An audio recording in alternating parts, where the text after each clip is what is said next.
бизнес неден бастау керек? Бұрын бизнес бастау үшін өте күрделі істер істеу керек еді.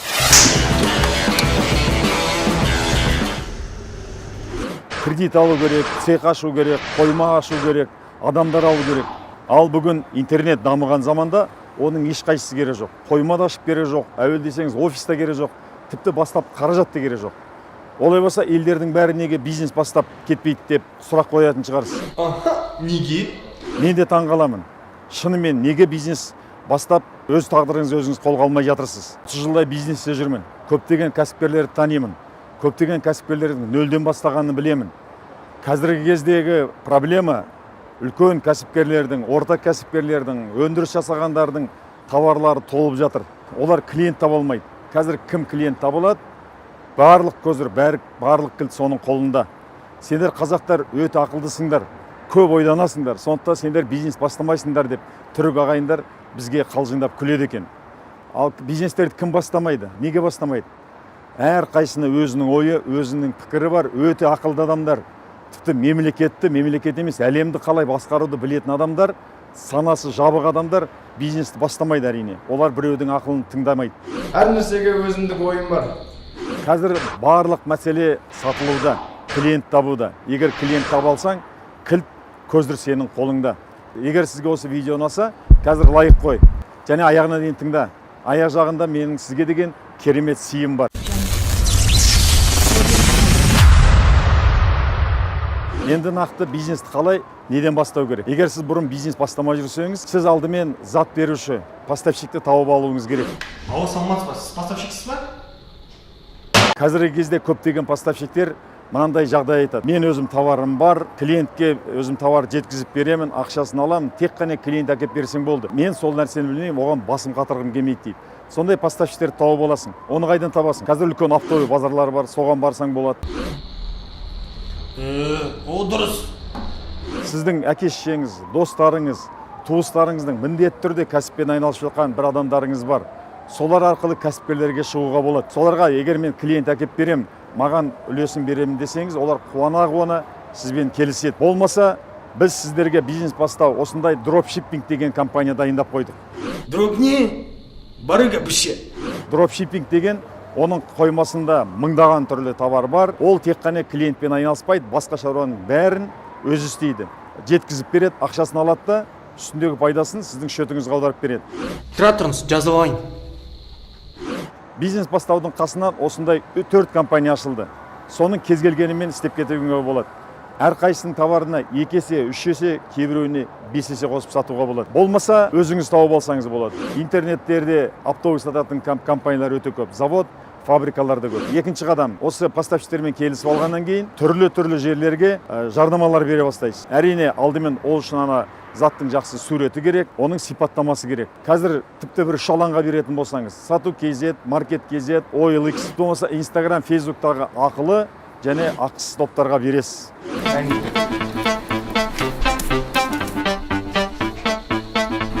Беру үшін немене істеуіңіз керек? Көп адамға көрсету керек. ККК. Көп адамға көрсету үшін айғайлап тұрған тақырып және ақыл алаңдар. Ақыл алаңдар болғанда ары кеткенде бір 500 мың, 2000 теңге салсаңыз жетіп жатыр.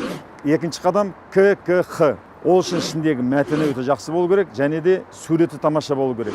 Затты адам пайдаланып жатқаны, болмаса сол заттан бір рахат алып отырған суреті.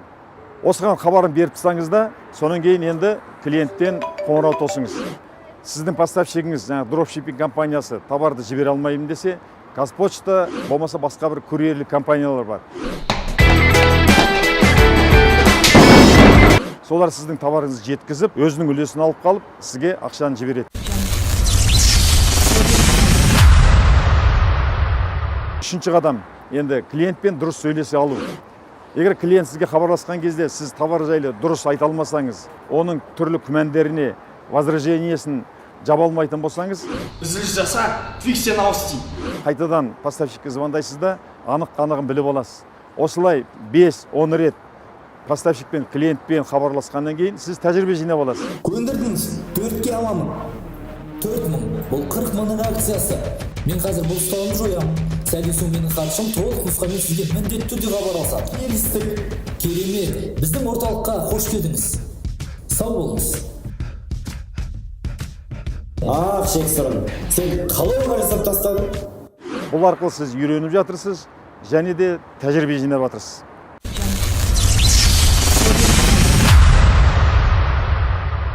Көп айтады, бизнес бастаумен бизнес бастау оңайды. Біздің жаңағы дропшип компаниялар сізге бәрін оңтайландырып қойды. Оның қоймасындағы затты сіз өзіңіз тура өзінің қоймаңдағы сияқты деп санауыңа болады. Ол менің қызметкерлерім деп.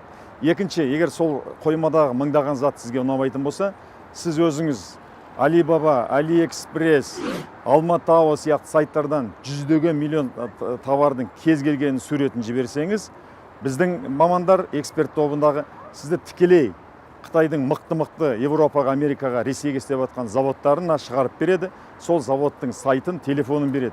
Әрине, ол үшін сіз ол затты алдымен жарнама беріп, тестілеп алу керексіз. Сол енді жақсы сатылатын сатты алып, жаңағы тегін алаңдарға, ақылы алаңдарға салып, бірнеше рет жасап алғаннан кейін тәжірибе жинап алдыңыз. Бұл сіздің бірінші қабаттағы бәленбай баспалдақтарыңыз. Ал енді осы тәжірибе жинап алғаннан кейін екінші қабатқа көшесіз. Қарындас, нешінші этаж? Екінші қабатта сіз сатылым әкелетін сайт жасап үйренесіз. Өйткені сайт деген ол үлкен кеме сияқты. Сіз бағана балықты жағалауда қармақпен ауласаңыз, енді теңізге шығып аулай бастадыңыз. Келесі қабат көп трафик әкелу. Клиенттерді бүкіл Қазақстаннан, Қазақстан емес көрші мемлекеттерінен жинау. Ол үшін таргетингті үйреніп аласыз. Тәжірибе жинап алғаннан кейін сіз 4-ші қабатқа көтерілесіз. Ол деген енді тәуекелге бел байлап, жақсы өтетін заттарды өзіңіз сатып аласыз да, үстіндегі маржасын, өзіңіздің пайдаңызды көбірек қосасыз. Сонан кейін келесі қабат сіз енді ақырындап өндіріске көшуіңізге болады. Болмаса өзіңіздің сауда маркаңызды, торговый маркаңызды жасатып, басқа біреулерге өндіріп, не Қырғызстанға, не Қытайға, не болмаса шағын өндірісті өзіңіз ашуыңызға болады. Шағын қадамнан үлкен кәсіпкерге айналысасыз. Мен өзім солай істедім. Адам жасағанды адам жасай алады. Сіз де солай істеуіңізге әбден болады. Мен танитын кәсіпкерлердің көбі дәл осылай бастаған болатын. Абай атамыз айтады, бірақ секіріп шығам деп, бірақ қарғып түсем деп, мертіге жатады дейді. Оны кішкентайдан бастау заңдылығы, табиғаттың заңдылығы, закон фермы деп айтады, закон малого начала деп айтады. Мен айтқанды дәл осылай істейтін болсаңыз, сіз ешқашан сәтсіздікке ұшырамайсыз. Басқан қадамыңыз сәтті болып, мықты 1-2 жылдың ішінде мықты кәсіпкерге айналасыз. Бизнес бастаудың мектебінен осы 2 жылдың ішінде мыңдаған адамдар өтті. Мыңдаған адамдар қамытын шешіп, кәсібін бастап кетті. Солардың қатарына тезірек қосылыңыз. Мен қазір мына үлкен алып қала Мәскеудегі миллиардтаған обороттары бар кәсіпкерлермен бірге үлкен бір курсты оқып жатырмын. Миллион за 100 деген бизнес молодостың. Осында бүкіл жинаған тәжірибелерімен сізге бөлісетін боламын. Заман ілгері қарай керемет үлкен жылдамдықпен бара жатыр. Қазіргі жағдайда тұру үшін, қазіргі жағдайдан түсіп қалмау үшін біз жүгіру керекпіз. Қазіргі орнымызда тұру үшін, қазіргі жағдайымыз, экономикалық жағдайымыз түсіп кетпеу үшін біз жүгіру керек екенбіз. Ал басқаларды қуып жету үшін біз жанталасып, күндіз түні ұйықтамай, жанталасып оларды қуып жету үшін жүгіру керекпіз. Сондай 60 күн аламандағы шабандоздар сияқты, тұлпарлар сияқты шабу үстіндеміз. Қазір біздің 22-ші ағымда 1000 болашақ кәсіпкер оқып жатыр. Тезірек осылардың қатарына қосылыңыз келсе, лайк қойыңыз да астыңызға өзіңіздің телефоныңызды қалдырыңыз. Бұрын 50 жылда ел жаңа дейтін, қазір 50 күнде ел жаңа. Ертең көштен қалып қалмау үшін дәл қазір шешім қабылдаңыз. Осы күнге дейін біздің каналға жазылмай жүрсіз бе? Неге? Тезірек біздің каналға жазылыңыз да бизнес жайлы көптеген тегін сабақтарды алыңыз.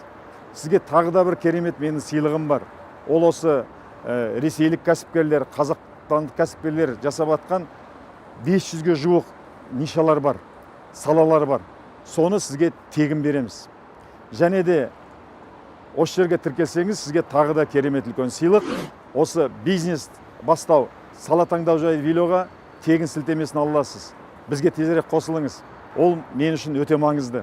Каналға тезірек жазылыңыз. Қазіргі заманда Қазақстанда, СНГ-де, әлемде қандай бизнестер дамып жатыр, қандай бизнестің болашағы бар, кімдер не істеп жатқанын білгіңіз келсе, каналға жазылыңыз. Ол маған өте маңызды, сізге де өте маңызды. Кәсіпкерлердің қатарына қосылыңыз.